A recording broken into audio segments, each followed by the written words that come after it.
What? We are live, and we now have a new intro, which is whatever he just said. Yep. All right. Nice. Nice. Well, it's a beautiful Tuesday, February 1st. We have made it through January. Whoop whoop. Super excited. And we will kind of just jump in and get started. We have one character who is out on for like another 30-ish minutes or so. Then he'll come on, or she But will nothing come of on value was lost. Oh, burn. I'm sure something will happen with that comment later. Anyway, let's get What started. if we don't tell him? What if we don't tell him? Then we'll just jump in straight to the recap because I believe this is going to be a very action-packed, I think, question mark.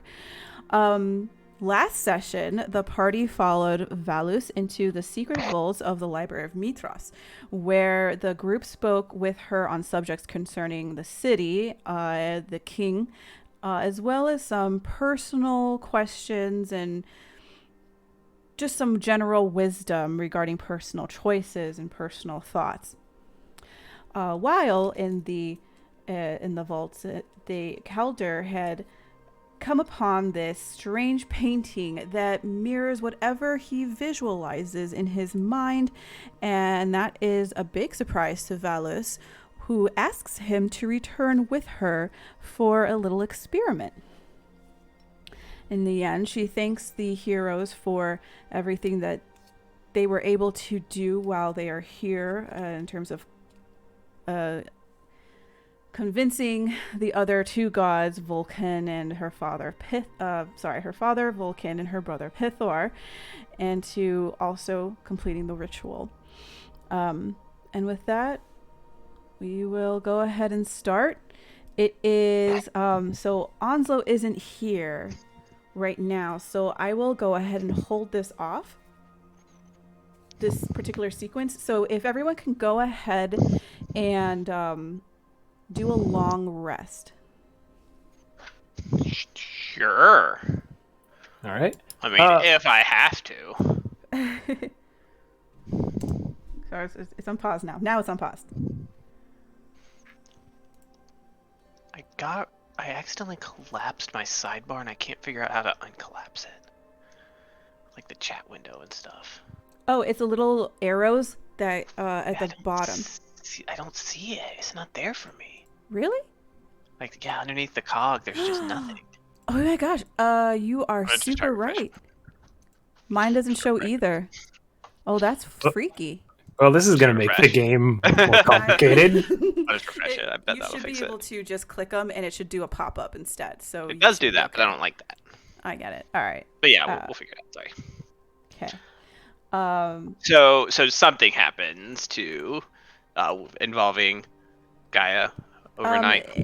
In both Gaia and Andromache. However, I will hold off until like the next big rest. Okay. All right. So in the morning, I guess we all gather for breakfast, like whatever, foyer or whatever links our rooms.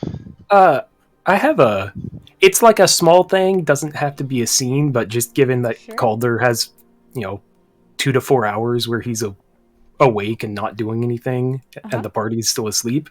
Yeah. Can he look for, assuming we're still at the palace, probably ask someone where he could find a courier, because he wanted to send a letter to Aesop. Just the basics being, hey, we did what we needed at the necropolis. Thanks for your advice.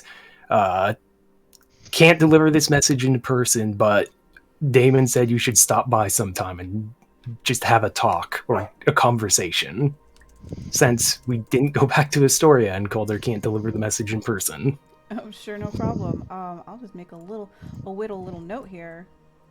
Damon was the freak, the lich, right? Yeah. Okay.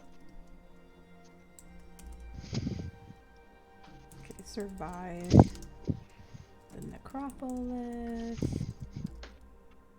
Got the stuff. Damon says hi.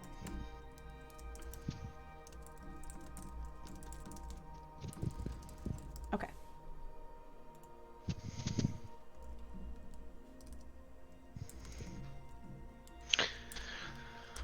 All right. Saving that for myself there. And yeah, you guys awaken. You did sleep at the palace. You are provided accommodations and rooms and all that good stuff. So in the morning, yes, you awaken and it's a hero's feast. You can still hear some partying outside. People did not go to sleep last night.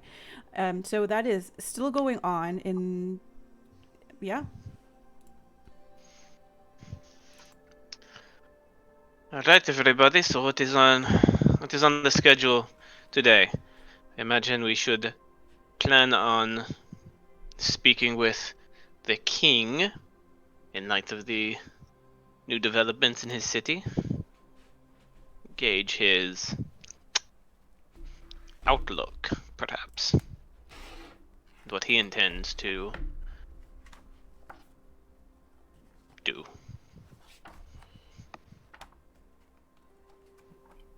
Right. Speaking with the king, at some point I'm planning on returning to the temple with Valis. Don't you still have the horn that we were asked to deliver to? You mean my horn? The horn of Simimitrius? No. This horn that is literally always on, my belt, right here. The one I had to go and Inside. retrieve from Aesop when you left it on the counter, yes. I mean, left it on the counter. We were done with it. No, I don't have that. Sorry. I sold it. This is an imitation. Remarkable you were able to slip away and do that without anyone noticing. I am quite literally the sneakiest of all of us. I'm not sure I would believe that, but if that's what you'd like to believe. I am the best liar, though, so you believe me. You're a good liar, but seems like a terrible actor at believe times. Me. Oh shit, I do believe you. Yes, I could.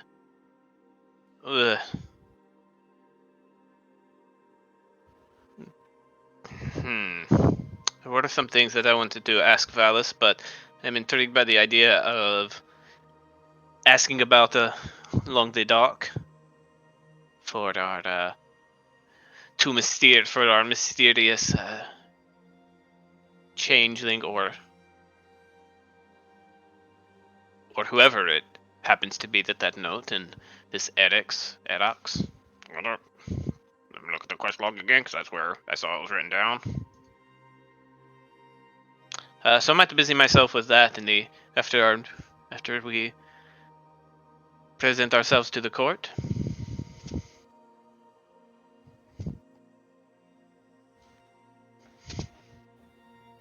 What about you, Mythos? I know you have family in the city.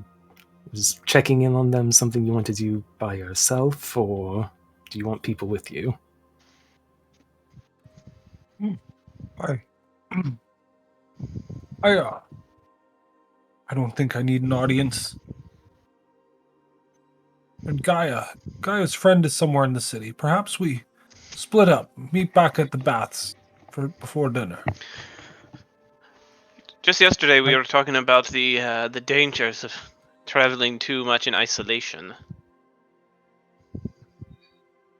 I'm not sure that. But I mean, we still split up, so. And I think people were more or less accompanying each other. Guess I'm not as worried about you, Mythos. You can handle yourself in a brawl if that broke out, and I'll be disguised.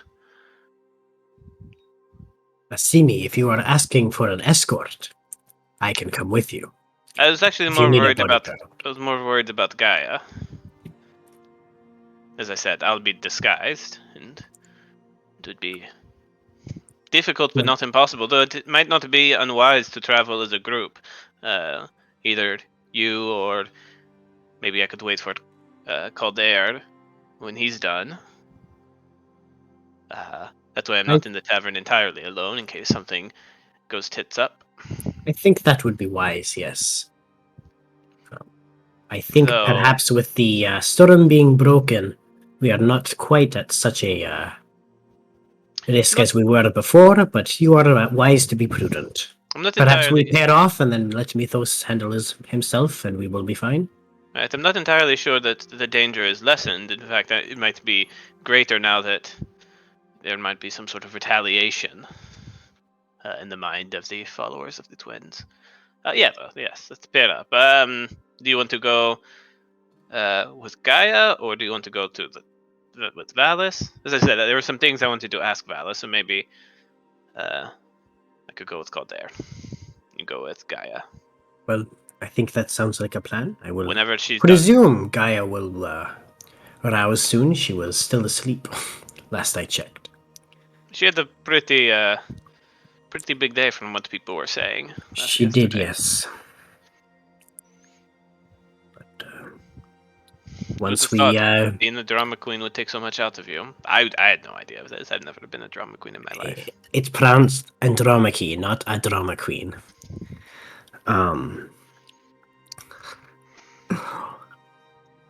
She winks at Asimi and then suggests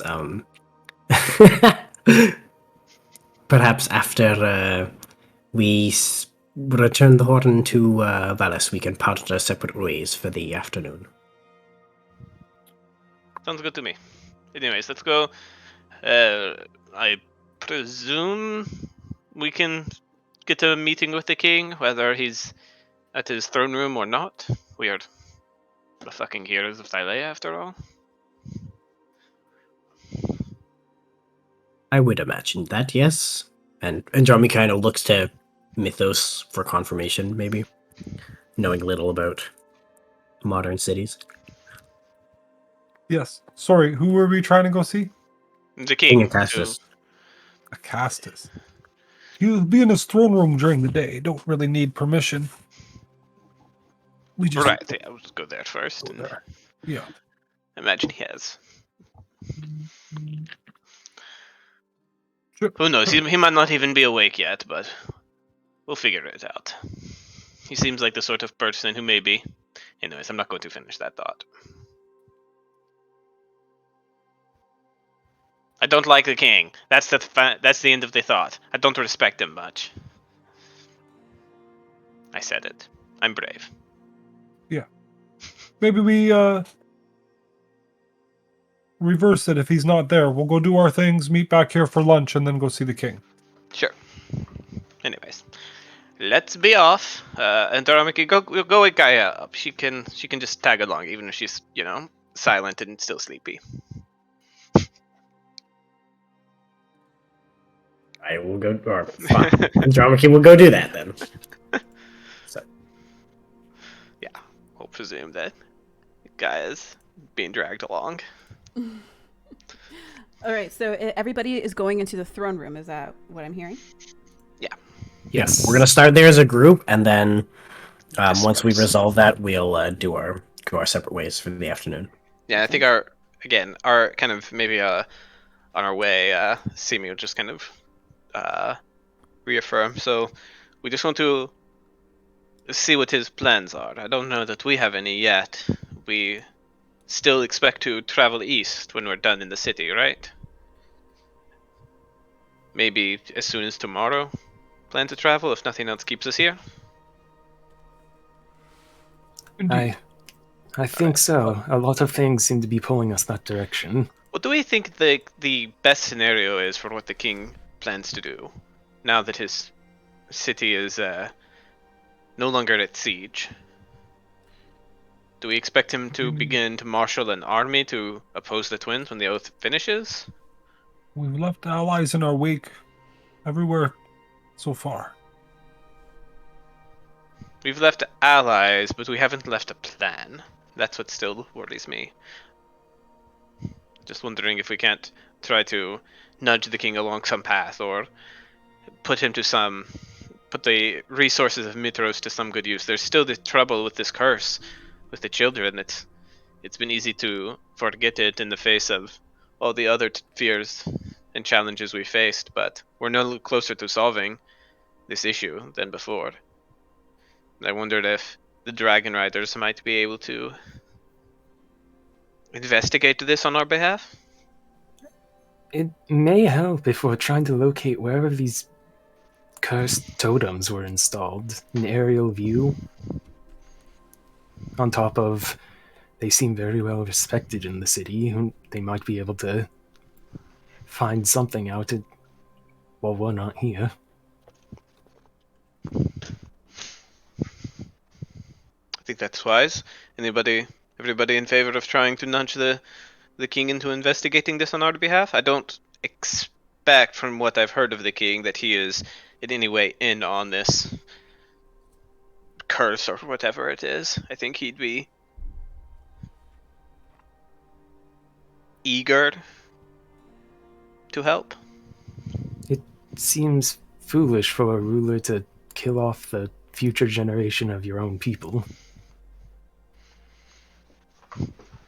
Alright, then we'll do that. Who wants to lead the conversation inside? Mythos? You want to take the lead? Hold on. No, first we need to find out where his allegiances lie. Sidon has a powerful following within the city. He is. From what I think he'll say, and maybe even believe on a surface level, that his allegiances lie with the city and her queen. I think uncovering his true intentions will take more work and more investigation, if there is anything. I mean, I think marching in there and simply making him make some grand proposal will just sour him to our interests. I don't think we need to challenge him quite yet until we have something to truly challenge him over.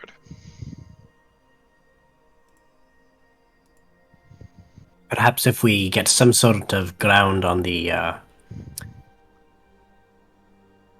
findings of the dragon eggs, perhaps that is a point where we can challenge his allegiances to ensure they do not end up in the wrong hands.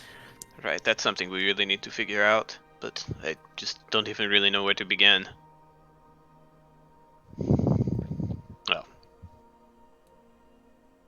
Aside, we asked Valis and she said, I don't know, he's secret, right?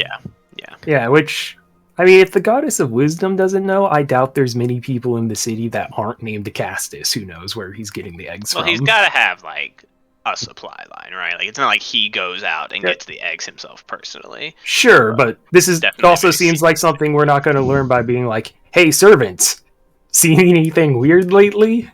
Yeah. Even the head of the guard that we rode with was like, yeah, they just kind of show up when someone's like promoted. Mm-hmm. So. Gaius is on my suspect list for being Grand Architect and is buying favor through that, but who knows? Yeah. From what Valis had said, though, of her estimation of Acastus, she doesn't think that he's like a willing or knowing conspirator against the Five. Right. So, yeah. So it might be a bit more of a pickle to figure out, like to nettle him at this point. Probably something we can maybe keep our eyes and ears open for, both around the city and after we leave, to try to figure out. You know, just keep dipping our toe, keep prodding at it, and see where something finally gives. But our best chance to finding it out might just be to, cozy up to him and make sure he understands that we're on his side. Yeah. But anyways. Yeah. Is that sounds reasonable? That's it reasonably with you, Mythos? Not particularly. You had talked about asking, mythosing a spot on the Dragon Riders. I don't know that that's a bad decision. I definitely would support that. His response to, it certainly seemed if anybody were capable, it would be you. Or anybody were deserving, to be you. It might be an interesting path to. I mean, nobody would think it to be an unreasonable request, and how he responds to it might tell something of his allegiances and his intentions. If he, I don't know. I'm not ready for it. I haven't had enough time to be out in the city. all right.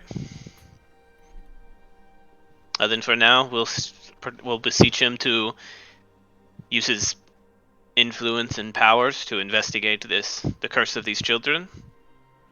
Put him on that path, while we head east and search out all of our destinies and whatnot. Have we consulted Valus on this problem at all? We didn't, no, but we'll Perhaps that something would we be could ask. wise. I think so. There may be, if this is any kind of pattern in history, there may be writings in the library. Was there anything like that we had known about this curse being anything but a novel sort of? Wasn't there something about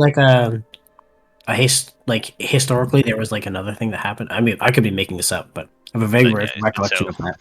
I have no memory, but I have bad memory, so. It was a while ago, so to refresh on that, there wasn't anything historically on something like this. This is a very, very much a first occurrence that has kind of plagued and has gathered in intensity for the last 10 years. Sorry, go ahead. I was going to say, I was seeing you say, even just getting, since we know that the power of this curse waxes and wanes with distance to these supposed epicenters or devices, even just getting the Dragon Riders to collect data, to use their swiftness to figure out the boundaries, we might be able to solve this rationally and locate an area that we might be able to explore later for any of these devices.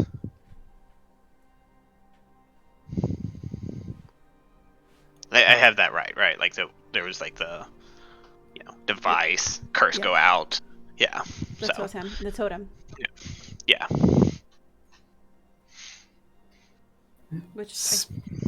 Sorry, go ahead.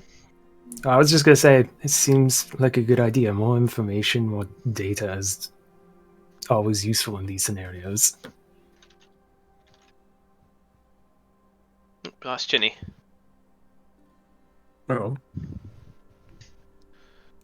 Onslow says his screen is gray and isn't loading. You might just have to try to refresh. Right. And it might just take a minute. Mine was kind of slow to load as well. Okay. One of those days. All right. Guy, anything to add? Yeah, I'm just gonna tell you what was once told to me by my father. You just have to be loose and tight at the same time and get out there and do it. So just apply that to whatever was just said, as I wasn't listening at all. I don't know that we need to know about your... Okay, right. Who wants to be the one to talk to the king? Do the lead on this. Is it going to be me since I've been doing all the talking? Gaia just reaches to her nose and touches it. And Andromeda promptly shovels another mouthful of food in her mouth. All right, so Andromeda does the talking. Let's go. Shakes her head vigorously.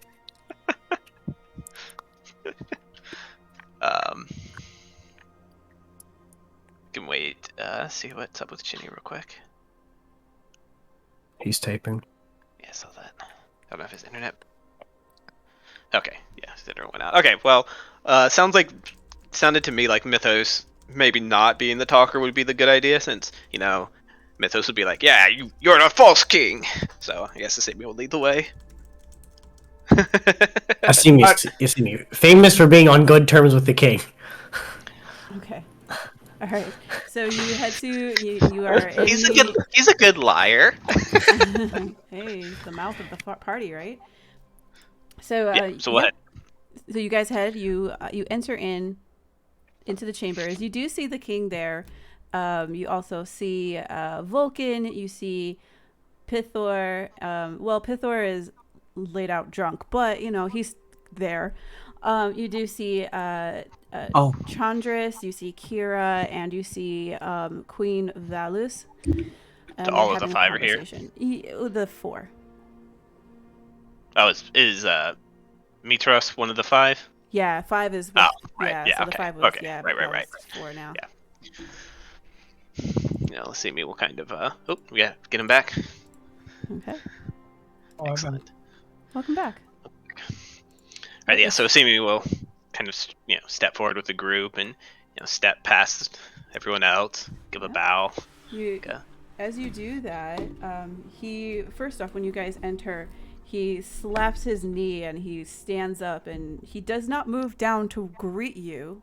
As you move up, he just speaks out and let me read this real quick. He says, "Aha! Excellent work. I knew I could trust you to handle this matter. Now, let's see about your reward." And he, in a grandiose way, he pulls out a rolled piece of parchment and hands it to you as you were the first to come up. Or he holds it out. He doesn't, again, step down towards you. Do you come up to pick it up? Okay. Yeah, Simi will. He's on his best behavior. He knows how to follow protocols and stuff. All right, perfect. He respects that, and he's like, gives a nod. Beaming eyes are like sparkly. Maybe he has a little rosy cheeks. Maybe he had a dip of the wine. And he speaks a bright smile. Very charming, very charming right now. And he continues on. He says, "This map will lead you to the last known whereabouts of the Otros. Maybe you've heard of it. Very famous boat. It is actually one of my ancestors. It is a ship, legendary vessel. Used to be the Arklander family's vessel, but it was also the fiercest of the fierce. That allowed anybody to roam around the seas, and it was the fastest vessel, and it just got the job done, if you get what my drift is." Cool. Yes, we were definitely in the market for a boat. A boat that is very much going to help us right now. This boat. So we'll kind of open it, we'll kind of give a cursory glance to it. He's not really looking at it. Actually, he might offer it to Mythos.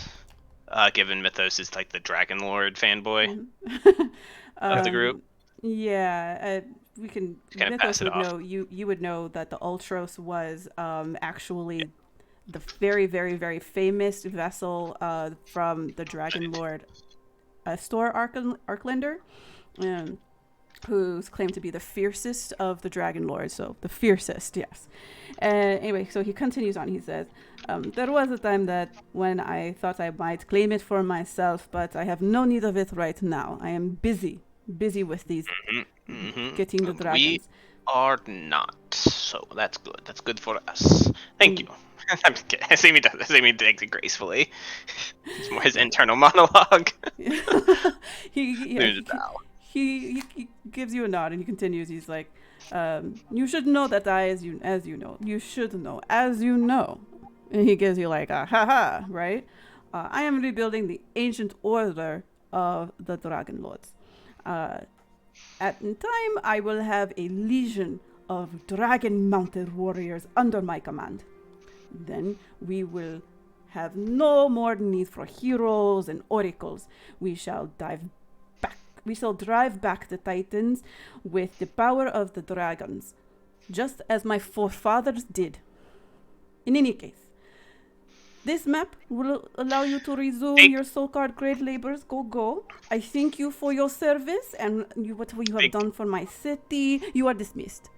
I think Asimi will kind of cut in on the heels of that and just call out, just kind of loudly enough, but like in like a, like that, like, "Oh, I'm just saying," just thinking tone. Not exactly like your forefathers and give a very like notable glance to the if there's any of the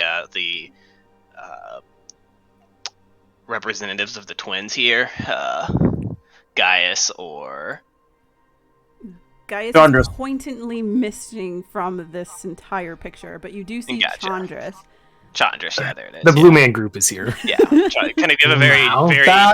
give like a very like notable look to Chandras as he says that. Chandras is like in the middle of drinking a wine, and when you say that, he kind of gives like a little snigger into his wine. He's like, he looks at the king and then looks at you, completely amused. But I do worry that the intentions of our visit wasn't entirely revealed to you beforehand. Truly, our main purpose here was to talk to those responsible for freeing the city of the siege of Sidon, which would, of course, be the Four with you, Your Highness.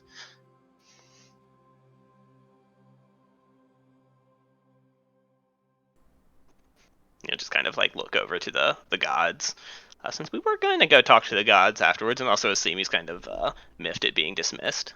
Nobody dismisses the heroes like that. So very much like Asimi is like trying. Get it, Asimi. Like, that's right. Yeah, like he's not leaving right now. Very He's well. not turning to leave. He gives a wave motion. He's like, "Oh, you're welcome to stay and chat and wine and dine and."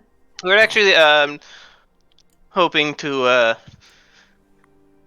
take some of them away from the court, Your Majesty, and kind of bow to Valus, give trying to imply that they want to speak to the Queen. Valus, yeah, she looks over at you and then at Kira. And perhaps you could even join us, Kira, since it was Kira. Yeah, I know, right? So Pithor was drunk off his ass, and Vulcan drunk off his ass? No, Vulcan looks like he's very stable. Honestly, at this point, Asimi just wants to like kind of power play that like the gods are more interested in them than the king. Mm-hmm. So they pick it up very easily. Kira, first off, when you invited her, she was already gonna stand up, but then you invited her and she was like, "Holy shit!" You can see the whole "oh my." Little me? Oh my goodness, darling. And so yeah, she goes over and she again takes Pithor's hammer and then kind of like looks over at you and kind of like holds it out as if you want to like, yeah. And I'm not sure that is the path to victory. So they say. It's just fun, dear. Vulcan. And wake Vulcan, we were also wondering at what point the armor of the Dragonlords would be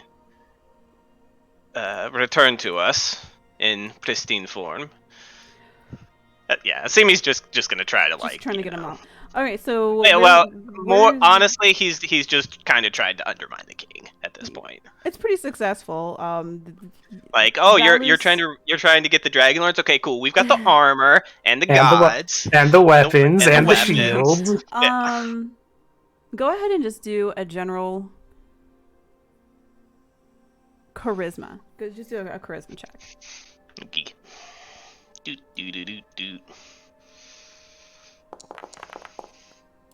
14. That's not bad.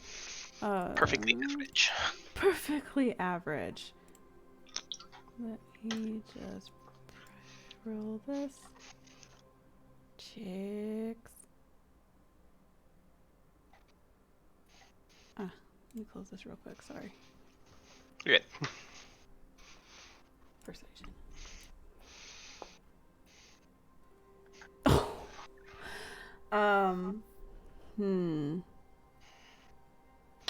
He also got a 14.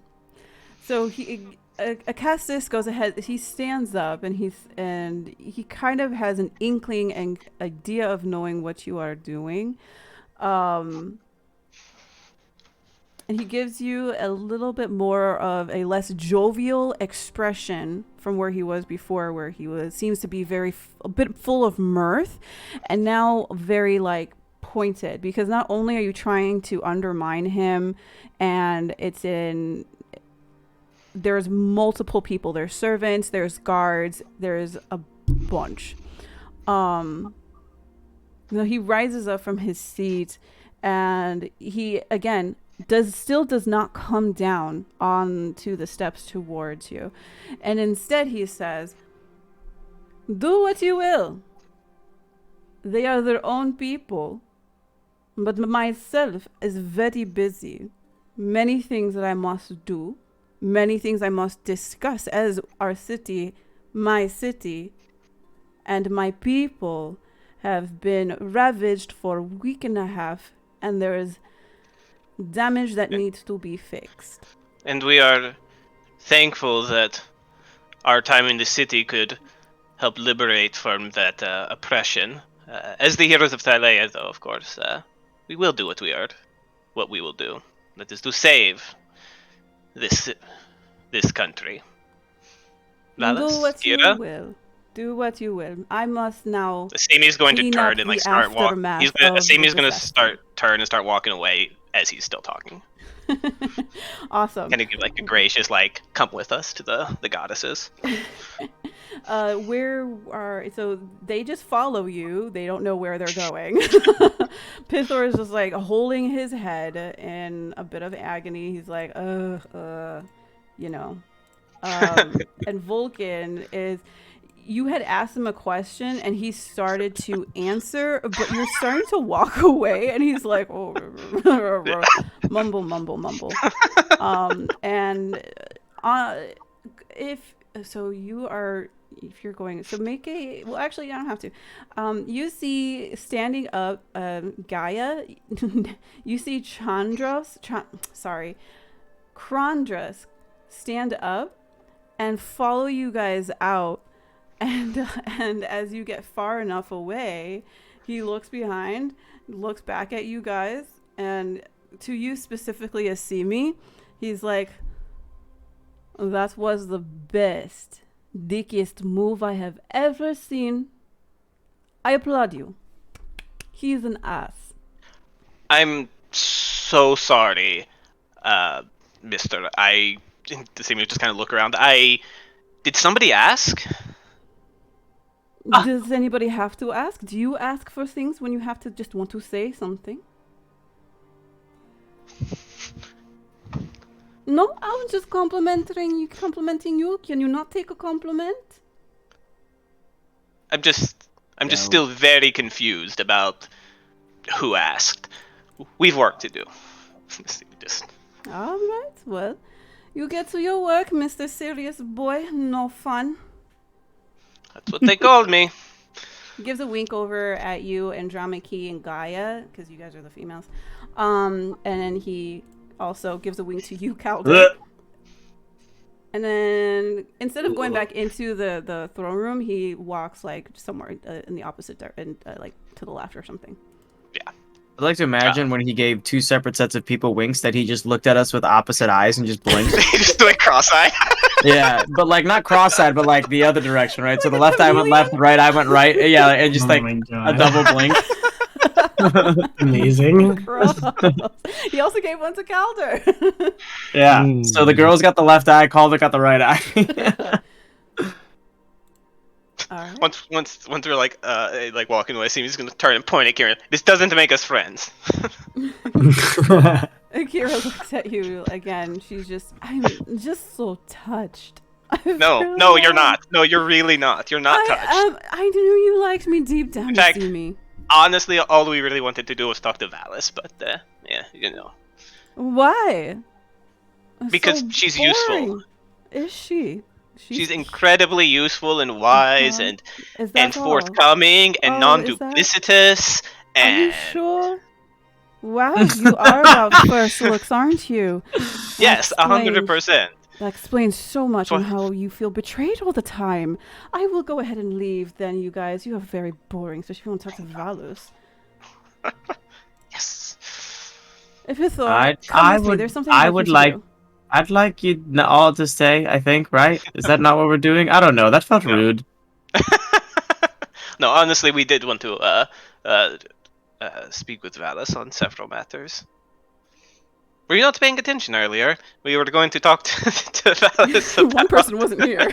No, Yeah. it was a long night, you know, like Andromache and I were up Can we let you talking and chatting, you're going to the I didn't get good sleep, there's just such a kink in my neck.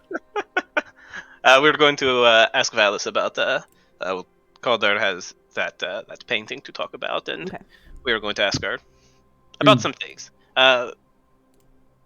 Mythos wanted to visit his family, and Oh, nice. we know that you've somebody in the city that you want to get a hold of.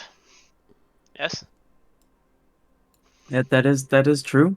we were thinking to avoid to promote the power in numbers, and Andromache might escort you, just in case something were to happen on the streets.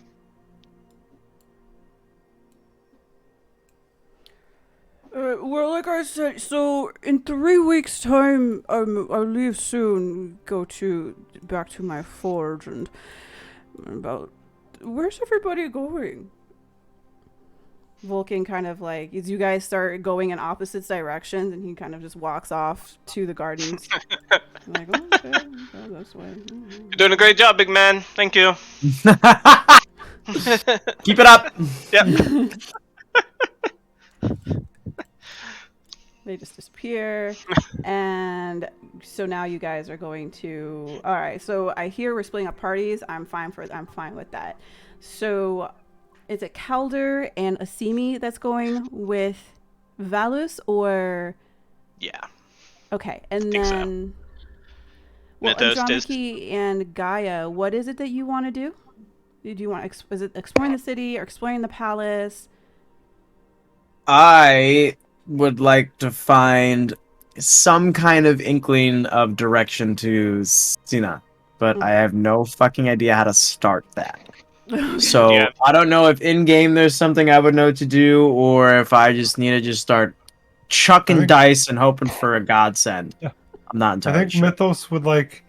He's been like studying that map this whole time. Finally, rolls it up and goes, "Well, see you guys later. If you need directions, find the siren." And he like heads out. All right, so you're reading the map. So you're going to your family's place. Do you ask? Are you who before then? I split up the party. Do you of Gaia? Sorry, or do you want to ask anybody anything before? Yeah. Would this have been something maybe you brought up Yeah. overnight, like a dinner or breakfast? Me not knowing how to find them? Yeah. Like, oh man, where would I look? Yeah. Also, would this be something that you would have asked Kira to help with? It might be. It probably would have been. You know what? I probably should have asked that. We will say, as everyone's like, leaving, and Kira like kind of starts walking away, and Vulcan gets sent off, and Mythos like, all right, have fun. I'm off. I think that's really honestly when Gaia will realize, like, oh, shit. Where do I go? I'm kind of like, she'll like look over her shoulders, like around like all the tall buildings, like. She kind of like cup her hands and whispered like under her breath, like, "Hey, Kira, I don't know if you can hear me, but I think I need help." Just, like maybe whisper to the wind. Maybe she's like, hope, but that's what we'll go with for now. If she doesn't show up, she'll find her. Go ahead and just roll a d20. Sure. We'll say I'm even, good at that. Evens. Okay, well, I was gonna say evens, you don't get her. Odds, you do, and you rolled it. Okay, you rolled the evens. So she's like, yes, my dear. Ah, gosh, this is great. This is like the best service on the planet. Andromache, were you tagging along with me today? Was that the plan? Girls' Day, Spa Day? Kind of like do like a little hand flourish. Andromache does like the I guess. Doesn't seem super enthused by it, but cool. So Guy will kind of like, like walk off in a random direction towards the city with Kira and Andromache. And like talking about some bullshit nonsensical thing while also looking over her shoulder a lot, like she's trying to mask something. It's very clearly doing a very bad job at it. But as soon as like the three of us get out of each other, like, okay, now that the guys are out of range, Kira, I have no idea how to find her. I didn't think that far ahead. Help? Thoughts? I don't know where to start. Her? Yeah, the one that spoke through you that one time. That one. Oh, well, she looks back at the palace. She's like, she should be back there, I believe. There's no way Valis would let her wander around herself. Have you tried the garden? This is so... Can we, like, take a 15-minute walk? So we don't... I didn't think this far ahead. Let's take a stroll down the main street, go check out the temple for a second, and just come... Sure. Kira says, you are absolutely precious. And you guys... not good in cities. That's fine. That's fine. I can be a guide for a little bit, but then I do have to talk with my brother because I need to give him a bit of a talking to and see what we can do on the sidelines. You say I need to talk to him? I do. No, myself. Oh, okay. I was gonna say I did that the other day, and I don't know how I have legs. He's harmless, really, unless you're fighting him. That's different. Anyway, let's go ahead. And she kind of has flashbacks to Calder getting pile drived through 3 marble pillars. That is exactly what I thought would happen in that scenario after fucking yelling at a god. Okay. So yeah, you guys wander off. I'll just put you over here to the side. Mythos. Before I jump over, because once I get into the library, that's gonna be like a whole thing. So we'll jump over to Mythos first. For sure. Okay. Alright, sorry. Cool. Mythos. Once you leave the safety and the pleasantness and quiet-ish of the palace, your persona, your person, just walking down the street is attracting a lot of attention. You're hearing whispers of like, oh my gosh, I think that's Mythos. He's not only the hero of the Heartlands, but he's also one of the chosen. Blah blah blah blah blah. You should have seen him yesterday and last night. You see people who are still kind of like drunk on their ass. They're on the street, and there are people that are cleaning up. As they have jobs, the party, so that the streets are maintained, as you know. And so you continue going through the city. Let me just get my map here. You go through the city, through the lower southern part, the northern part of the. It's not really the dock, but the Bay Line. Or so, and then you cross over into the more high class of the city. While you're going through, are you just kind of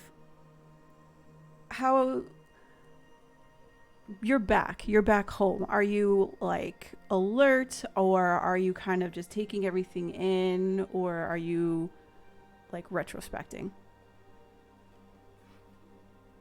Sort of. He's kind of aloof right now. Okay. He's more of a like on a mission kind of thing. So he's not really like letting the crowds distract him. All right. So yeah, I wouldn't say he's like watching for danger or anything, because if like there's a crowd, it's too much to watch. That's true. All right. So you go ahead and you go through into the higher end of the city, and up into the upper portions. You pass by the Great Agora, the vaults of Thylea, the courts of Mithras, the bathhouses of Valus, even the Neurodragon estate, who somewhat your families have definitely known each other through the years and throughout the years. But, maybe not as much interaction with you and the current descendant of Neurodragon. Let me go ahead and activate. Oops, I'm sorry. You guys do not have tokens, so you cannot see except for one. So feel free to go back if you'd like. But yeah. Okay, then I just need you to make a general perception check.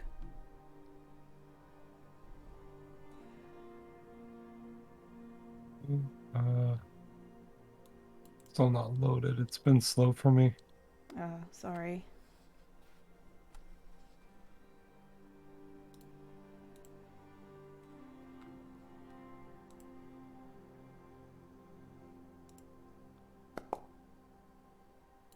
Oh, okay, perfect. There is a slight twinge in the back of your mind, just a little bit. The feeling, the rush of exhilaration, excitement, annoyance, just like a bunch of feelings. And then all of a sudden, out of nowhere, there's just like a little golden glint that kind of just beelines straight to you. And out of just suddenly appearing and launching itself at you is a little dragon, a tiny looking dragon. A very familiar Arcos has returned to you, and he is chittering away like none other, and he is mimicking and he's kind of miming certain actions, and you kind of get this jumble of emotions where you're like trying to find you, couldn't find you, ditched me, how dare you, wind, this thing, I hurt myself. And he kind of like holds up his tail and there's like a little scratch on it. It's very sad, very disappointed. And he's just like chittering away at you. And he's like not the happiest thing. He was like, found something, dropped it, wind everywhere, and it disappeared in the water. And just like all this, it's dramatic retelling of his adventure and trying to get back to you, but coming upon these trials and tribulations. And he just kind of like stands next to, he just is like hovering next to you, and then he's like, gets really tired and just kind of like sits in your mane, just fuming in a sense. Calm, little buddy. Well, Mythos kind of turns towards the direction of the water, maybe even shades his eyes. We'll go diving. It was not all for naught. Come. Okay. Come, Arcos. I'm glad to have you back. Okay. All right. You enter into your childhood home. It looks the same. There are guards. There are servants as they walk about. And you enter as if you've owned the place, which in some ways you kind of did. And it's pretty quiet right now. It's still relatively early in the morning. Maybe some sleepyheads, some servants are walking around. You walk in and they kind of look at you and they're like, oh my goodness, I think that's blah, blah, blah, whispers. What would you like to do? Mythos will up nod. Yeah, he's got that. Towards the nearest servants or a guard. I'm here to see Helia Arklander. They look at you a little bit astounded. They're like, huh. Like, oh, okay. And one of the guards runs off, and you kind of wait in the courtyard for a bit. Arcos hangs out on the famous old dragon sculpture,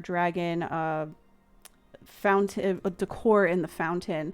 It's a sleeping dragon, very sweet looking. Was probably many times in your youth you were like, I'm gonna ride one of those one day. And after a couple of minutes or so, a very familiar looking woman, elegantly dressed, comes out of a locked door or an open door, and you see in a past life, your adoptive mother. And she looks at you, very proud. She does a nod, a respectful nod. Not a nod that would put her under rank, as she does not know who you are, and you are in her home. And she looks upon you and with a very, it's an in-between of curiosity, welcome, gaze, but also a little bit cautious as she looks upon you, just taking in if you are a threat or not. And she says, "Welcome. My name is Helia, and you have asked for me, and you are..." My name is Mythos.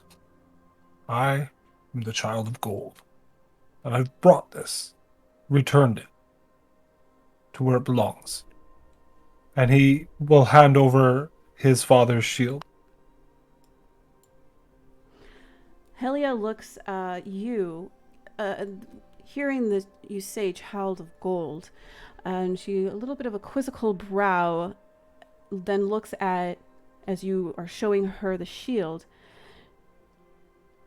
very, very carefully. She has a guarded expression on her face, as she picks the shield out of your hand, or your hands, and she holds it to, she looks at it, she touches the front, and then she turns it around and holds it close to her, and then looks at you. There is a slight glaze over her eyes. However, she is controlling herself as she would. She's a proud woman, and you to her is a bit of a stranger. And she speaks, "My son was set out many years ago to reclaim his father's shield. And I am to receive it from someone who is not my son. Am I to believe that another of my kin has not returned home? Or maybe..." And she walks around you, slowly taking in your form, taking in your manner. Just gonna roll something real quick.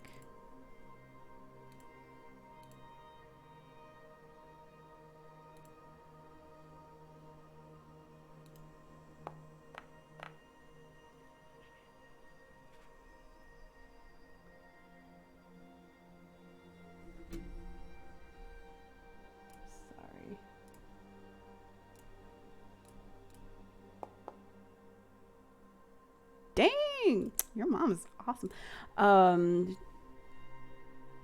Or maybe has returned to me in a different form than what he was before. You have the same eyes. Mythos gives a bit of a in his throat that reverberates, and nods a little bit. He says, "Your son that left here has not returned. Sadly, he may never return. I'm Mythos now."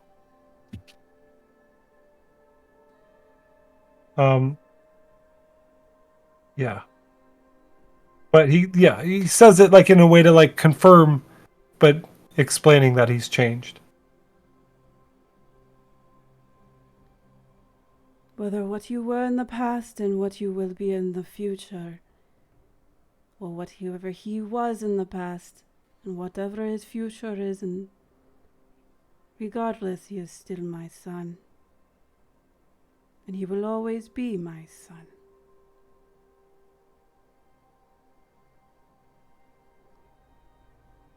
Thank you, Mother. And what I am to be, it seems, was predestined. And he'll, like, give her the scroll that he took from Valis. With the Child of Gold one.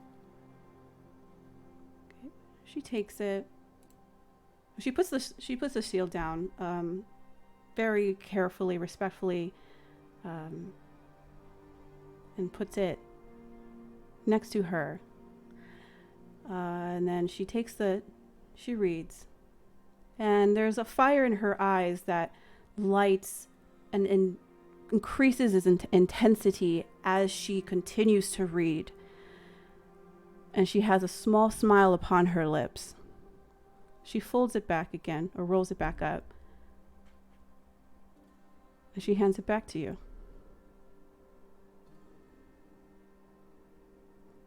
Predestined, not predestined. It's what you make it to be. This is your life. Indeed. But all my life I was told it would mean something. That it was supposed to be for something. And this idea of a united Thylean, that's something worth living for. And it is beautiful. And I hope to also live in unity, as such, that this describes.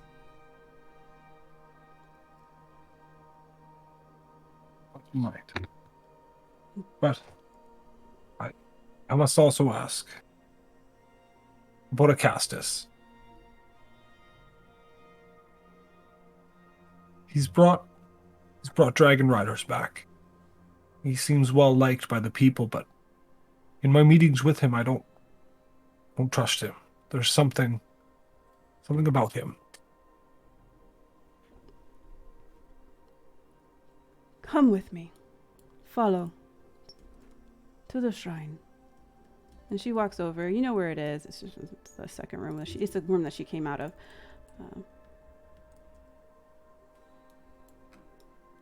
As she goes ahead and she shuts the door. Door there, and that one's closed. She goes up to the altar and takes the shield and puts it on top of the altar, lovingly, respectfully, tracing the lines and the detail, noticing the extreme care that it has undertaken in your hands. And she turns to you. My cousin, thankfully far removed, but still share the same last name. You should be wary of him, not because of any, perhaps, from what I think, evil deeds in, as they say, but more of perhaps a little bit of stupidity, but as well as someone who fears and has many fears and masks those fears, and thus will turn to perhaps have terrible or not very wise judgments, or ignore wise judgments and take it upon himself or themselves to exploit or use or utilize perhaps something they should not. She continues to kind of walk around the room, looking at all the paintings, the sculptures, very familiar. It's full of a wonderful smelling sandalwood incense. She kind of continues.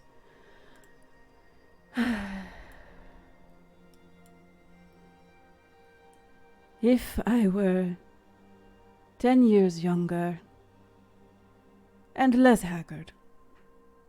Do not say your mother does not aged. It has been a while, I know. Perhaps one day I would have taken him down a peg.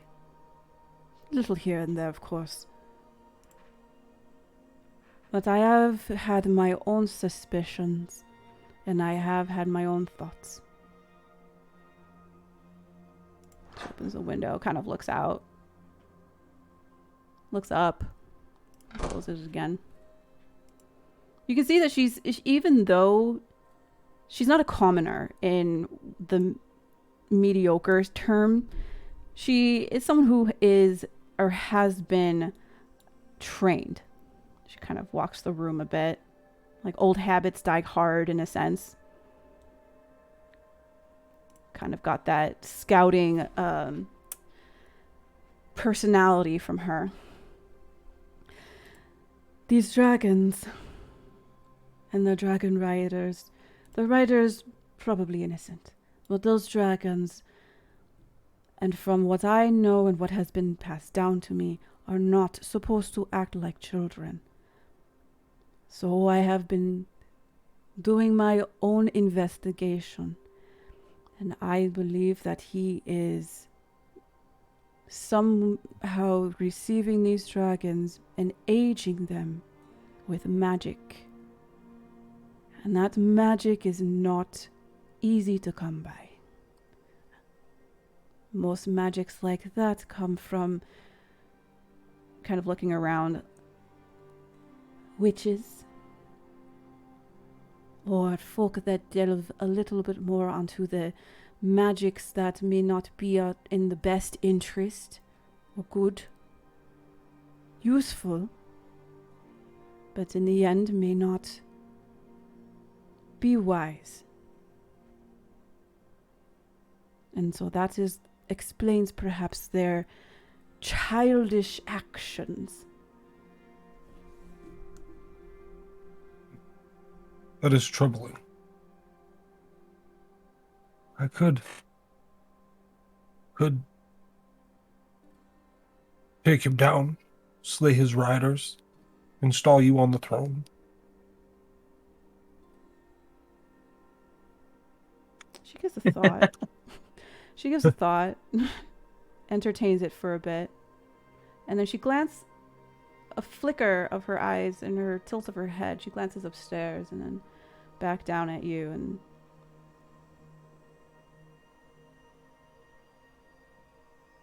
if you had come earlier, I think I would have perhaps taken you up on that. But that was before his much larger dragon riders and dragons. It would not be wise to do a coup right now in that manner with force. He has the backing of, fortunately, of the people. If you were to take him down and then try to install myself without the proper support, I would be just as quickly and easily taken down as well.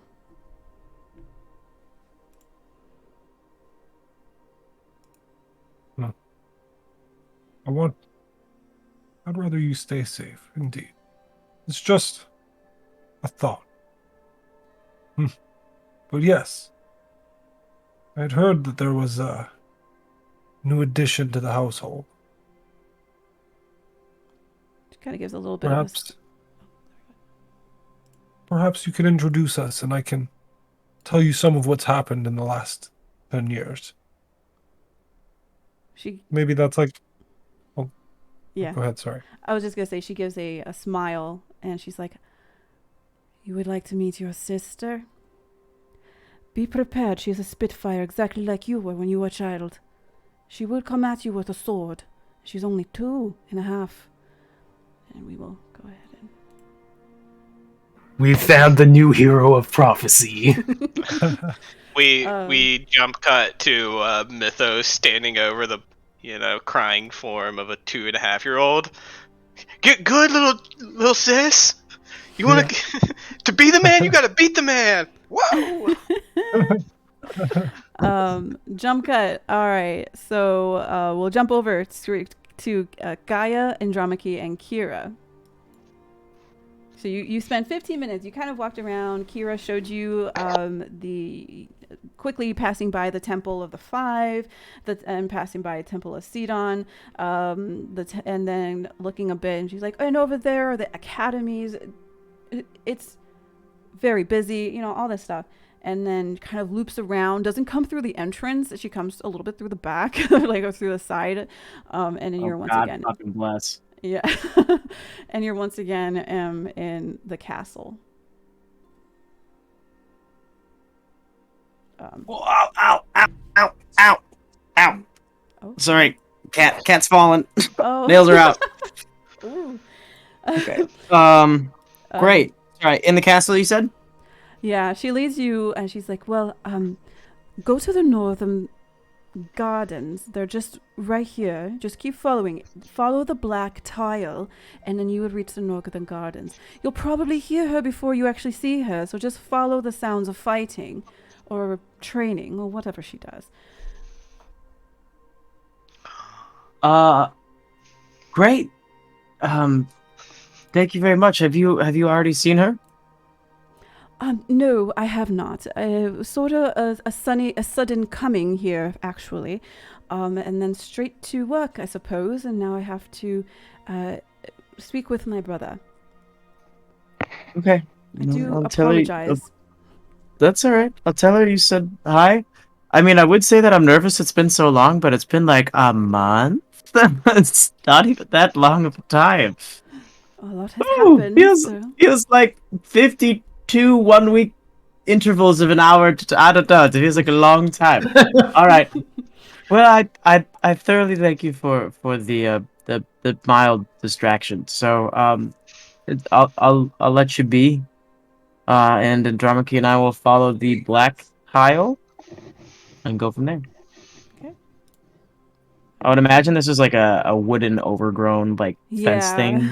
It's a pergola. Like a canopy or something. Yeah, Oh, okay. Pergola with ivy and so on. So you go forward. I'll just change the thing just so you're on the map. Cute. Let me. Can I? Oh, I need to do it from down here. Sorry about that. Let me pull to scene. You and Andromache. Oh. Okay. All right. So entering this proverbial training ground, what do I see when I walk in? What is she doing? Sure. So again, you exactly as Kira said, you hear her more than you before you actually see her, and then you see this garden, and you can see it looks like no garden you have ever seen before. First off, it looks like it maybe was a garden, and then where the garden portion, the bottom portion that is closer to the palace, has been completely ripped apart. Like the ground has turned into has been filled with sand, and then there are racks of weapons. There are swords, bows, whips, javelins, spears, and you see currently right now your friend Sina. It looks like she's doing. She's working with the whip right now, and she's going ha, and she is cutting in half apples that are in front of her, and then she does this move where she drops the whip, takes out a chakram, a single chakram, and then throws it. You can see that towards where she's throwing it in the direction, which is going to be the east direction. There are sets of targets. Targets. Yeah, bullseyes, targets, and behind that is a wall. It looks like it's a wooden wall. It looks like it was just recently constructed and put up. And she's just there fighting and training. She is in she doesn't have armor on. She is just in plain, I guess what you would think of as just wrappings, basically training wrappings. Sure. And she's just fighting, very, very focused. And you know that she doesn't like being cooped up, doesn't like being inside, and she's releasing some excess energy. And she doesn't notice you come in. Guy is just gonna get this just massive smile. she's gonna look over at Andromeda. She's like, watch this. She'll take out her dagger of returning and like kind of shake it at Andromeda for a second, and she'll just shout, "Think fast!" and just huck it at her. With if she's not ready for it, it's the dagger of returning. I'm just gonna pull it back to my hand so it doesn't actually strike her, but I am going to huck a dagger at her. I want you to roll. Okay, I could do that. I could do that for you. Get Oh, out of my way, clock! And this would not be a surprise because you were like, blah, blah, blah. Oh, shite. 23. Good damn. Wait, hold on. The distance? Is that far? Oh, that'd definitely be a disadvantage. Hold on, let me roll one. Okay. Okay, I'll take that. I'll take a 19. Still good. You say that phrase, and she let's see what she does. She kind of does this motion where she takes with her hand and she sort of like scrapes the ground, picks up her whip and turns around and goes ding. And the dagger is within the leather portion of the whip. Oh, like a pummel? Like punctured in midair? Oh, that's fucking tight. And she's looking at it and she's like this and she's like huffing and she's like she's sweaty, she's glistening, she's fucking bright as fuck. This is sunshine and her skin is bright. And she looks at you and she looks at the dagger, she looks at you and she looks like, at first she blinks a couple of times. I'll just throw my hands in the air. Very like childish, like scream and like full like fly at her, did like the colliding tackle, and we just like roll into the ground. Just like a super big hug, holding on to her, just like not letting her up, almost like a vice grip, like just immediately like waterworks. Like Andromeda, you're seeing like a super vulnerable side of me. She's like, I missed you so much. Where have you been? I need to know everything. Are you okay? Are they feeding you? She'll like kind of like hold her face like forward, but like squish her cheeks and not like really let her talk. Just be like, where have you been? What have you done? Like, I've made so many friends. This is what Andromeda can come here. Like, I'll like flag her down and just, I will just be rambling non-fucking stop for until someone interrupts me. I'm so over the moon with energy. Slap her, Andromeda. I would like to think that it's both of like you and her are talking over each other, and at some point, because her common, interesting enough, is not the best, which is very interesting. You like Andromeda, you pick up on this almost immediately. Like, she can speak it, but it doesn't seem as if it's her native language, and she immediately, like, upon seeing you, like ditches common and speaks in celestial. And this entire time you guys are just talking over each other, asking the same questions, trying to answer your questions and just completely failing at the same time. It's just like a thing of like, where have you been? Have you been eating? Like, what is this scar? Where did you get this? Who fought you?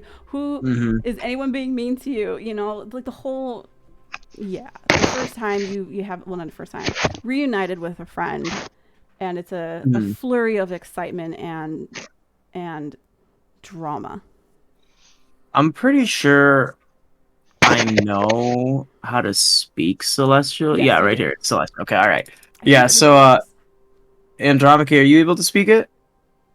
Nope. No. Okay, so I'd imagine as soon as then you see like an eyebrow raise, but she doesn't interrupt. She just lets you guys have your moment. And I'd imagine like halfway through the conversation, Common's just gone. Just full swaps over to Celestial. But Gaia will, after like some time, like recognize that she's not speaking Common. Like, sorry. Hold on, let me just. Whew. Okay. Wow, this is very exciting. Andromeda, this is my friend who I guess have kind of talked about, but this is Sina, the one who sent me to find you guys, actually. So we wouldn't know each other without her. So Andromeda's been a massive aid in the last however long we've been separated, but. The honor is all mine. It's lovely to meet you, Sina.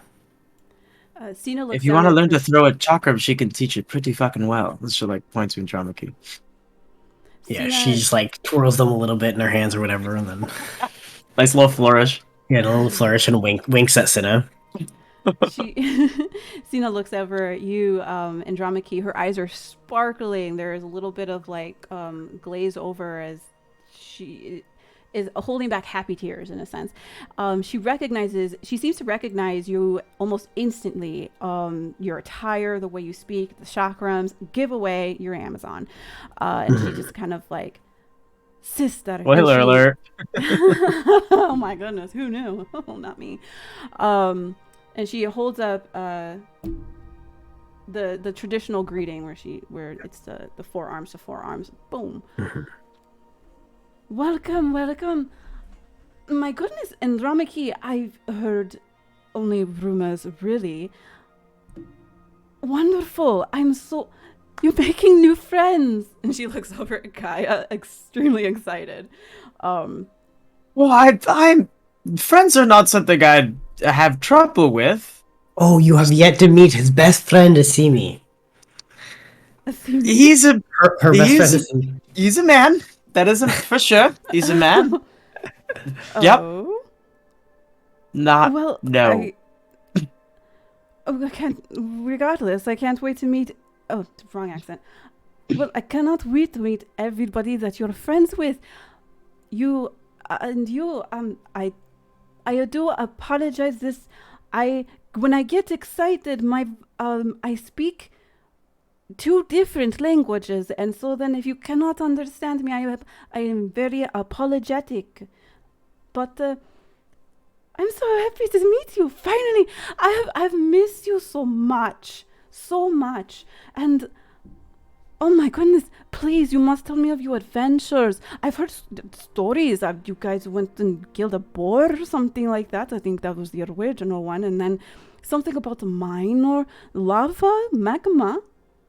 You are not going to believe the crazy things I've done in the last month. I am a whole new bird. But really, the one that you're not going to believe is this. Oh, how do I word this? The absolute uninterrupted, enthusiastic, and so over the top satyr that thinks we're getting married. I've tried to put him down so many times, and he just doesn't get it. Oh shit, Gaia's out there trying to kill him. No. I'm trying to put him down. 6 feet under. You could help me. Hey man, best But- friends. You find a refrigerator and that's it. Yeah. And a lake. She'll just excitedly go over all of the tales that Andromache and Co has gone through with Gaia over the course of however long it takes. Invites her to be with us for the rest of the time that we're here. Would love to introduce her to everyone else. Makes it a side kind of comment to Andromache in the terms of like after inviting her to be with us, with the implication of we are trying to do some pretty heavy things. She'll also add like a comment like, literally gods can't even like pry on this one, so it's probably okay that she's with us, but I guess we can run it by the group, but I'm inviting her regardless, kind of thing. And then without actually like taking up 4 hours to tell everything we just did, we'll take in-game time, however long it may be, to just I'll share my stories, she'll share her stories, and the three of us will sit around. I'm sure like while we're all chatting, we're just hucking daggers and chakrams at targets, just like idle work while we're talking. Any kind of slip up into Celestial, Gaia will translate for Andromache, as common as my first tongue, so I learned Celestial for her. Awesome. And Andromache will at some point inevitably bring up Jared just to see the reaction. Jared, I'll pull out Jared. Like, oh, I can also do this now. She'll like kind of like flourish her hands and like this like golden gust of wind and like golden and green leaves come through, and Jared kind of phases into reality over like a wall of leaves that just randomly come up. Starts chewing on one of the Target hail bales and Eats all the apple slices off the ground that she's left. Yeah, I would like to think that Jared like looks at you, realizes doesn't need anything, and just walks off. Huge. He's huge. Huge. Yeah, Cena is impressed. She's like, oh, so soft. Okay. All right. You got a wise guy over here. Got wise. Ma, get the cat. Moose. Moose noises. moose noises. Moose noises. All right. Next, going over. Is it a good point to potentially Yeah. break? One second. Yeah. I'm just setting some things up here. Oh, whatever. Just activate. Sorry, it's easier to move everybody, and then if you guys want to move yourselves back. So Kelder and Nasimi, you return back to instead of going through the Palace of the Five, actually, you go to the actual library itself, and Valus takes you to a different portion of the library that leads you to the exact same entrance where you entered into the hidden library previous. And we will take a break there and be back in 10 minutes. All right. 12 minutes. We'll be back on at, I don't even know what time is it. It's 9:28, 9:30. Okay, so 20 till. 20 till. Yep. BRB.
are back.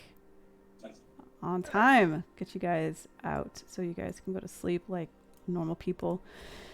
All right, so everything's going on with the rest of the party. Up top, Calder, Asimi, you have followed Queen Valis down to the Mithros Hidden Library, which is her, I wouldn't say personal, but a little bit of a personal. Lair. Her lair, okay. Her lair of knowledge and wisdom, where she keeps things.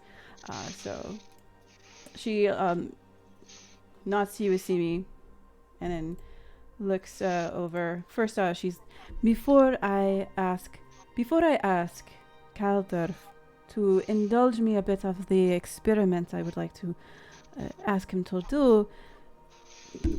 Do you have anything you would like to ask Asimi? This may take a little time. Yes, I'm very fascinated by this idea. The conversation this morning turned to this affliction that's influencing the children of Thylea, the literal children of Thylea, this curse that's befallen the land, and we thought, actually we had thought to try to direct the king's interest that way, but the more we are exposed to him, the less and less we are convinced of his capability. In fact, I don't know if he intended it, but he was brazenly hostile towards us this morning, which is discomforting. Anyways, though, that said, yeah, we thought to ask you if you have any knowledge on this topic, any help that you might lend towards our hopeful ending that curse. She gives a nod, and a small smile appears upon her lips, and she's like, your notice is not incorrect about my husband. He does not like the limelight taken away from his stage, if you get my drift. But in the matter that you are inquiring about, I have sent out many of my followers and those who would like to do good under not just my name, but of all. But I have reached out to those who follow to ask of any information, and either, this is the most concerning part, is either they are no longer able to continue their investigation from one way or the other, or I do not hear from them at all. Then I have to send out Kira to gather out information for myself, for me. I'm so terribly sorry. This is not quite something that she even herself would take on just because it is not quite in her realm, but it is children. They are not to be trifled or fucked with. So she has also gathered information. Would it be too much to ask for you to perhaps share like a written record of where you've sent people, who hasn't reported back, who has, anything like that? Anything where we might be able to approach this issue without simply saying, well, we have to search the breadth of Thylea for the sources. I can. Get any... Wonderful. I'd also had the thought, wasn't aware that Kira was investigating that. She certainly never told us that because she's toes the line of incompetent. But I had the thought to ask her to investigate stories of the dragons. See if she might be interested in searching Thylea for any hint of where the dragons are coming from Acastus. I think she would approve of that a little bit more than this, only because it is a little sensitive, and she is definitely more of the, let me bring the laughter Right, and there's a, dragons. Who doesn't want to find a story about that? A little bit more of a, hopefully, quicker happy ending. Not a somber topic, at least. A bit. I will provide you those documents, and I will send a message to Kira to change her focus. We might, I might get, see if Gaia is willing to ask on our behalf. Very well. Or I might ask. I don't know. I can be nice when I want to be nice. Honestly, I don't dislike her either, right? Like I do dislike her, but I don't hate her, Like, I'm not gonna lie, Asini. Half the time, I almost think you two are related with how much you bicker. Calder, you're too young to understand these things. Oh, fuck you. Anyways, that was what we wanted to speak about. I am going to linger as me and Calder have a date, very exciting, in the dock ward, or the dock district later today when we're done here. So try not to wear them out. It shouldn't take long. Is this something you want privacy for? No, you can stay if you'd Calder. like. Up to We kind of Calder. look Yeah. at Calder because he doesn't really care what Vala says on that topic. If you want to stay, you can stay. I'll watch. Seems interesting. On that note, before we get started, wasn't there something we were asked to hand over to the Queen? Right, but as I said, this is a duplicate. I sold that for like a handy and blow back in Astoria. So, see, we will unclip or like unlace the horn of Balmetria from his hip as he says that. Aesop asked us to return this to you. Or to deliver this to you, certainly. She looks at it, takes it, a little bit of a question in her eyes as she says, "This was with Aesop, and he's giving it back to me." Very well. She takes it. She kind of puts it in a bit of like a garment where, I don't remember, it's like the thing that goes over your shoulder, and she kind of tucks it in, and it disappears. Damn, is that a horn in your pocket, or are you just happy to see us? Funny. He doesn't say that. Oh, I was gonna say, she doesn't really like. No. It's like a poor joke. No, he doesn't say it. Okay. Calder, Valis, and Asimi, as you follow. Asimi will keep a distance, though. Just kind of fine. watching. Maybe pull up a chair, watch from a distance. Calder, you go in front of the painting once more, and then Valis instructs you, reach inside. Can you touch this? He will very slowly, kind of unsurely, doesn't want to damage the painting, reach forward. You reach forward and your fingertips touch the painting. It's, again, a very strange painting that depicts the landscapes that look like they're alive. It looks like nebula. It looks like rock. It looks like planets, suns, just everything just kind of swirling together in this mass that does not make sense. And as you reach in, your hands go through the painting.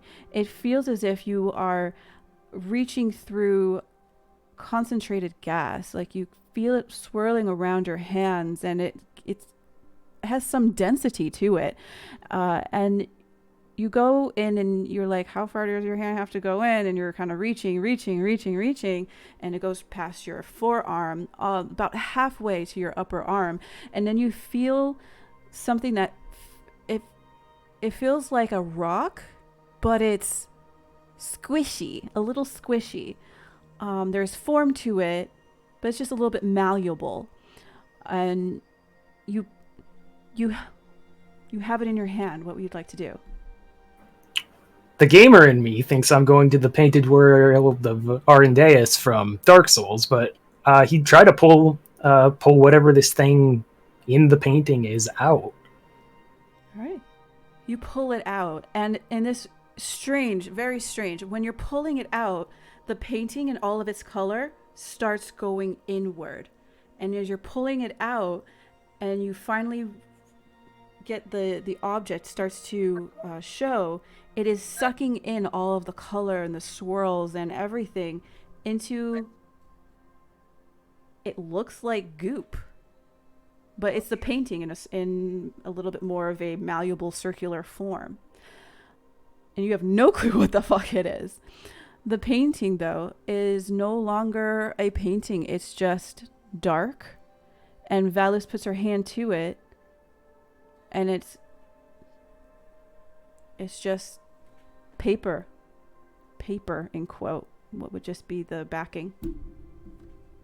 So I'm sitting here holding this multicolored goo in my hands, and I kind of maybe a little apprehensively shoot Valus a look. He's like, I don't know if that's what you wanted me to do, but here we are. Go ahead and roll. What's your passive? I can't see because it's collapsed on my screen. passive perception is 19. Insight. I'm sorry. Oh, what is insight. your insight? 11. Okay. Feel free to make an insight check.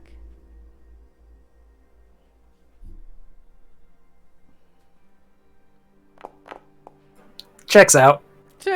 You're like, this is goop. Let me go ahead and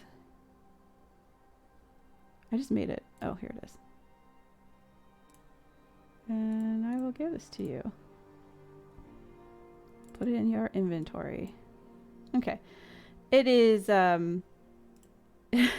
yeah, she has a like a thoughtful expression on her face as she gives a bit of like a as she really thinks about it, and she takes a look. She asks, "Could I try and touch it?" And she holds her hand out. If you'd like to. And he kind of extends his hand, still holding it. Is it like oozing out between his fingers, or is it like in a congealed ball? It's almost like a congealed ball, kind of like one of those like squishy balls that are full of water. But yeah, a little bit more solid than that. Okay, yeah, he'll hold it out towards Valus if she's asking to like examine it or. So she tries to take it and she cannot, and you try to like dump it like into her hand. It will not leave your hand. It's just like affixed. You pull your fingers back a little bit and it's just there on the palm. It's like no. It's flubber.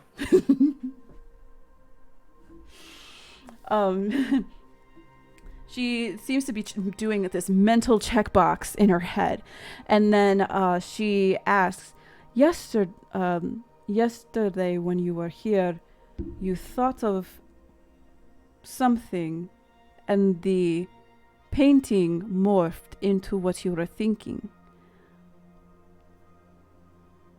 Can you do the same, but with this?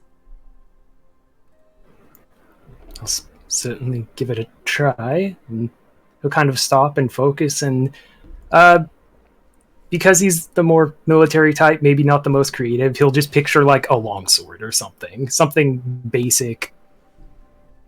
Yep. So you picture a longsword, and it starts shaping itself into a sword, and just the metal portion though. It does not create the back portion, the hilt, or the bezel. Not sure what they're called. You just have a blade, and then it doesn't go away. It doesn't turn back into goop. That's interesting. You said that the goddess Michos left this painting. She did. It was curious. She just... When she gave it to me and asked me to keep it safe for a time until, I suppose now. She didn't give me exact details. It was before her death. I don't know where she got it from. She kind of looks wistfully at the painting, and you can kind of gather that she has been with this painting for 500 years, given to her by the founding mother, her and her own mother, in a sense. And that painting that she has seen for 500 years is no longer there. But it's in your hand, and it's a piece of metal. Though there seems to be something magical, I think it's pretty obvious, that maybe you're supposed to have this and forge it into something.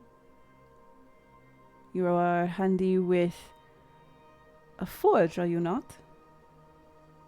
I'm all right in comparison to your father, not so much, but I understand the basics.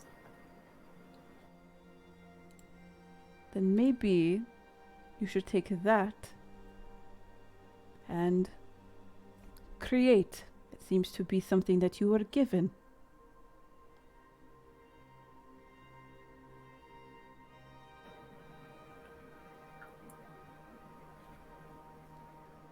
This is me, the player, spacing out on exactly how I want to phrase this, so if you can just give me a second. It's okay. As a DM, I do it all the time, and I'm like, let me put in some junk words to figure out how I'm going to articulate this.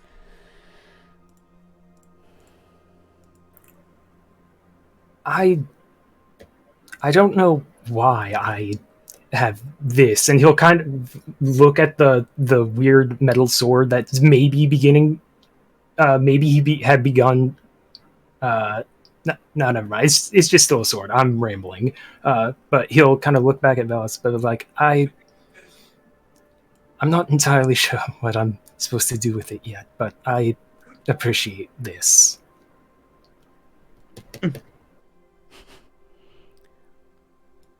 But it was meant for you, it seems, and not for me at the end. And that is something that, interestingly, has made me a little bit more hopeful for the future. I have seen many, many times the prophecies come, fail, many times. But you guys have been doing good so far. And that's good. Well, we do what we can, at least. We try. Everybody is flawed in some way or another. All we can do is try and do. But I have taken a bit of your time. The only counsel more that I can give on this is, it's metal.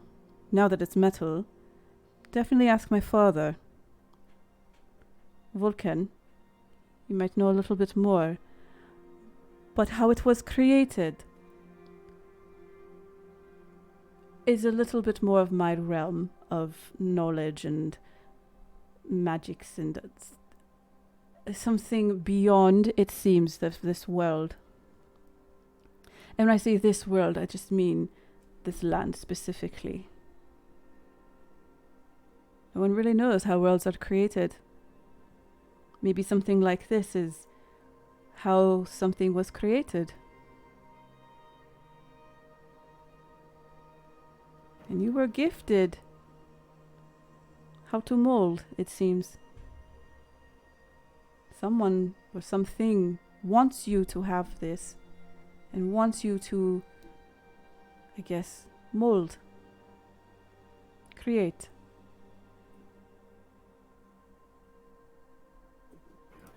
I suppose I'll have to do my best to live up to whoever or whatever it is that gave this to me. Their expectations, plans, whatever this is.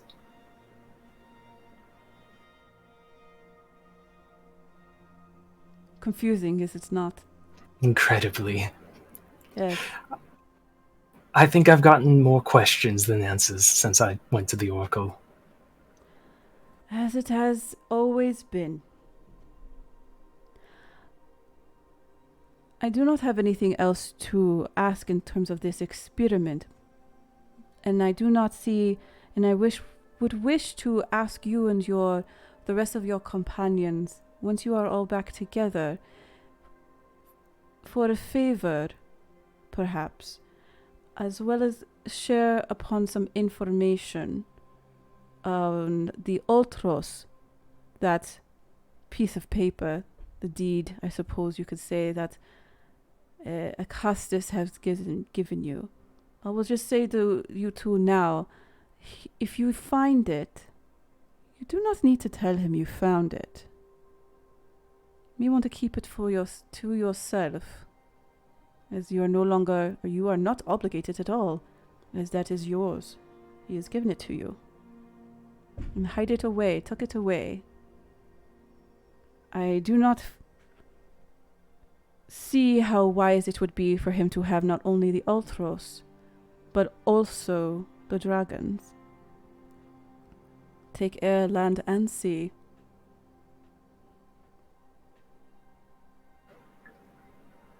I don't think anyone in our group will particularly object to keeping that a secret from him, should we recover it. There is more I must speak with you on the Ultros, but I have taken much of your time, and I'm pretty sure this old dusty place, as my sister calls it, is maybe not to your appetite. I find it more comfortable in here than just walking the streets, if I'm honest. Very well. Alright, let's go walk the streets. Valus, real quick before we hop off, just a couple minutes. Asimi, Valus will give you, or tells you this information.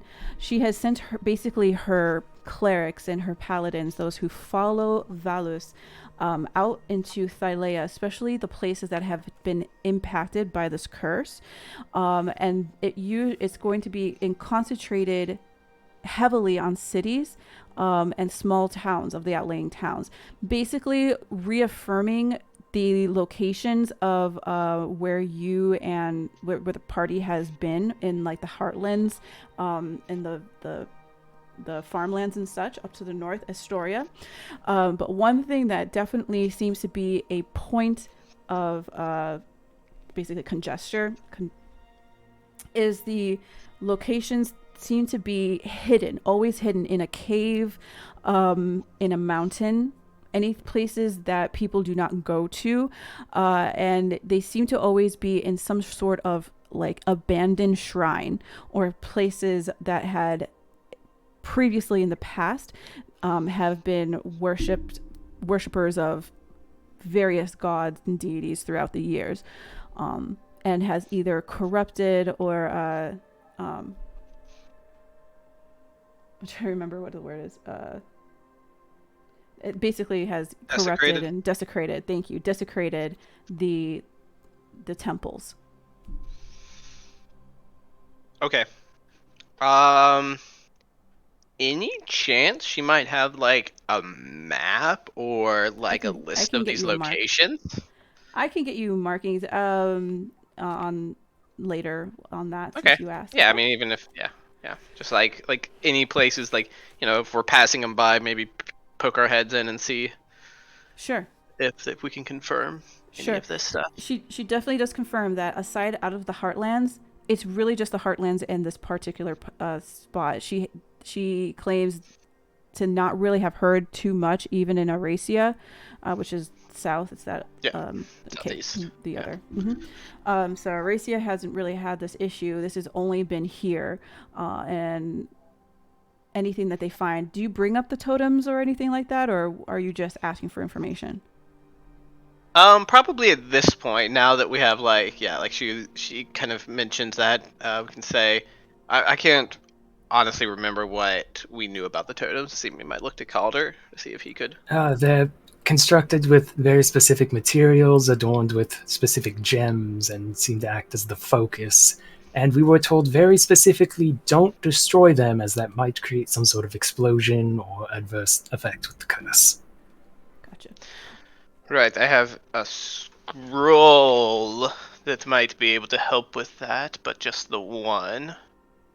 It's called the totems, I believe. Well, Do you yeah, take it? it's like a scroll of dispelling. We don't know how else to deal Oh, with it. okay. She, do you give her the totem, or are you, or are you kind of just like? We don't have. Do we have a totem? Yeah. We had one, but then Vulcan broke it over his knee. Right. So I guess we'll tell her that. Yeah. Okay. Gotcha. Okay. So you give her the explanation, what it looks like, the how it's formed, and with this knowledge, she her eyes kind of like glaze over, and she seems to be retelling this knowledge to somebody, probably her clerics, on what else to look out for. She looks at you and Calder, and she says, "This has been most helpful. We know what we are looking for now."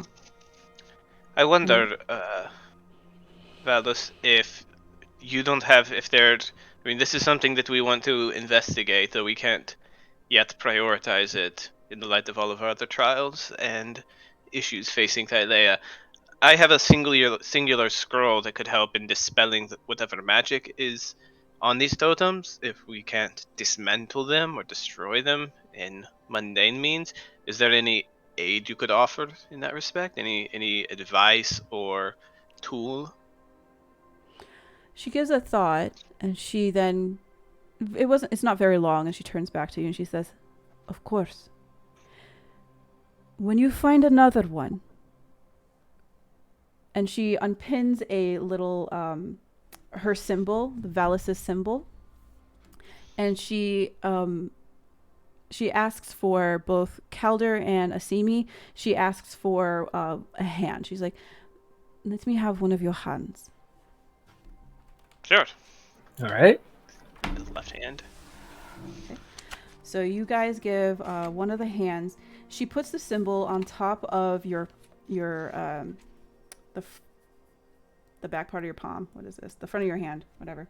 And immediately there's a nice, warm, tingling feeling, and a little bit like a tattoo, but very, very, very faint,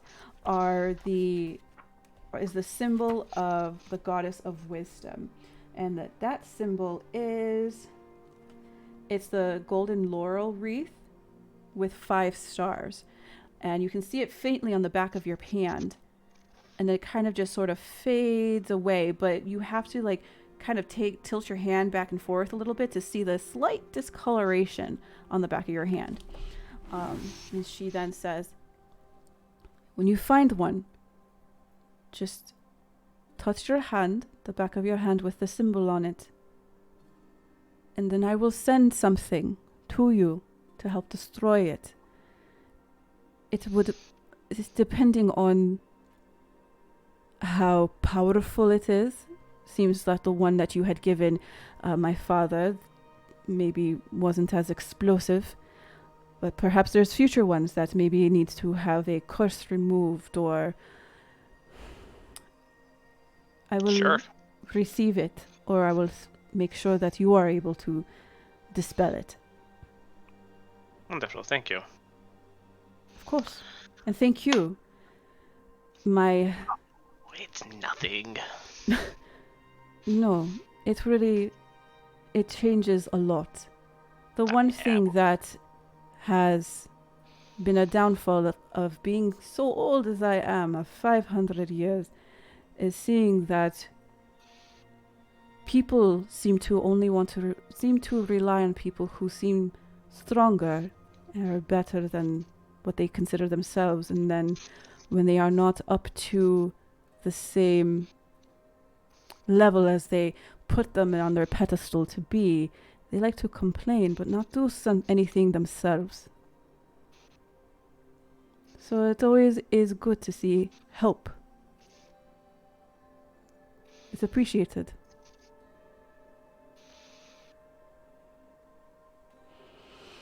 And she starts walking out. You guys follow her. As a quick aside, am I just holding a completely metal sword with no sheath? That's exactly And like, what you. Yep. if I think about it, does it still change form, or is it just stuck as a sword? So, what are you trying to change its form to? Like, if it doesn't have a sheath, maybe like just a bracer or something I can wear that isn't just walking around with a bladed weapon through a crowded street. It's you are looking at it and you're trying to form it into something, but it seems to kind of get stuck. You can see it trying to morph. It starts to get a little bit browner. It looks like it's trying to develop something, but it's getting very slow. It seems whatever the material is, this creation material, when it starts to turn into a physical form or it is thought, it seems to kind of hold on to that and doesn't really move too much in the nature of what you had changed it into. But what you did manage to do is manage to get it a little bit smaller. So instead of this long, just metal part of the sword, it's more of like a short sword, like a dagger size. So it's a little bit easier to carry. But the more, as time goes on, as you're walking, you're trying to think, it no longer takes shape. All right, he'd probably just take like a cloth out, wrap the blade in it, and affix it either on his belt or in his bag somewhere. Calder, if I could ask you real quick, what the fucking fuckity fuck? I wish I could tell you. It's just been a lot of cryptic riddles and dreams, and now a painting that's a sword.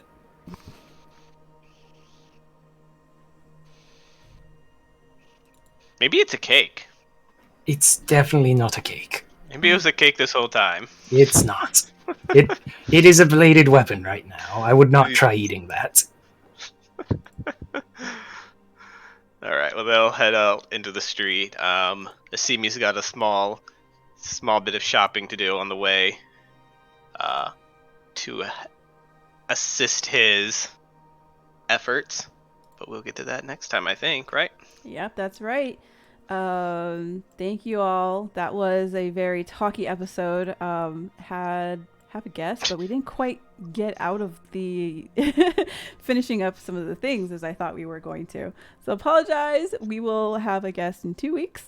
But yeah, it was a lot of talky stuff, a lot of heavy stuff actually. Some heavy things happened, some light, fun things happened, but I guess that's the way this rolled. Played. Sure. Role played. Role played. All right. Well, well, we have, I believe, Friday, the Ghosts of Saltmarsh. Yep. And then next week we have on the 8th of February, we have session 52. Yay. Fun shit. Have a good night and peace out. Good night. Good night.